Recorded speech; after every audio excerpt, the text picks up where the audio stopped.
আমি সুমনা। প্রিয় দর্শক, আশা করছি আপনারা সকলেই অনেক অনেক ভালো আছেন। আজ তোমাদের সঙ্গে শেয়ার করব চাইনিজ ডিশ ক্যাস্টনাট স্যালাড। প্রথমেই আমরা মাংসকে ভালোভাবে ম্যারিনেট করে নেব।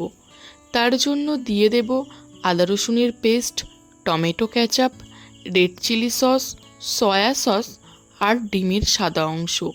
এরপর পরিমাণ মতো কর্নফ্লাওয়ার দিয়ে ভালো মতো মাখিয়ে নেব। তারপর ফ্রিজে 2 থেকে 3 ঘন্টার মতো রেস্টে রেখে দেব ভালোভাবে ম্যারিনেট হওয়ার জন্য। এরপর নিয়ে নেব রেড ও ইয়েলো বেল পেপার ও তার সঙ্গে ক্যাপসিকাম। এগুলোকে ফ্রেশ জলে ভালো মতো ধুয়ে নেব। তারপর সেগুলোকে কুচি কুচি করে কেটে নেব।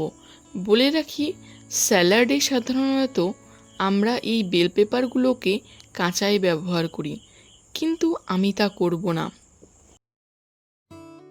তাহলে একইভাবে গাজর ও শসাগুলোকে ফ্রেশ জলে ভালো মতো ধুয়ে কুচি কুচি করে কেটে নেব। পর ম্যারিনেট করা মাংসের টুকরোগুলোকে গরম তেলে ভালোভাবে ভেজে পকোড়া বানিয়ে নেব। কড়াইয়ে হালকা ঘি দিয়ে কাজু বাদামগুলোকে লাল লাল করে ভেজে তুলে নেব। সেই কড়াইয়ে আর একটু ঘি অ্যাড করে নেব। তারপর তাতে বেল পেপার ও ক্যাপসিকামগুলোকে হাই ফ্লেমে ভালোভাবে ফ্রাই করে নেব। বড় একটি পাত্র নিয়ে নেব।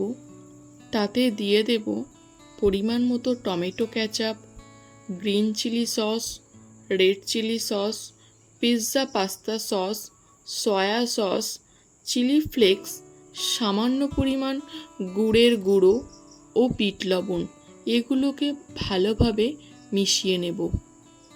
সেই মিশ্রণে দিয়ে দেব কুচানো শসা, ফ্রাই করা বেল পেপার, কুচানো গাজর।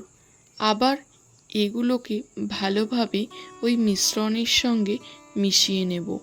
এরপর দিয়ে দেব পকোড়াগুলোকে ভালোভাবে, আবার সবগুলোকে পুনরায় মিশিয়ে নেব। শেষে দিয়ে দেব যথেচ্ছ পরিমাণ লাল লাল করে ভাজা কাজুগুলোকে। এরপর হয়ে যাবে রেস্টুরেন্ট স্টাইলের ক্যাশনাট স্যালাড। অসাধারণ খেতে হয়েছিল। আপনারাও একদিন বাড়িতে বানিয়ে ফেলতে পারেন।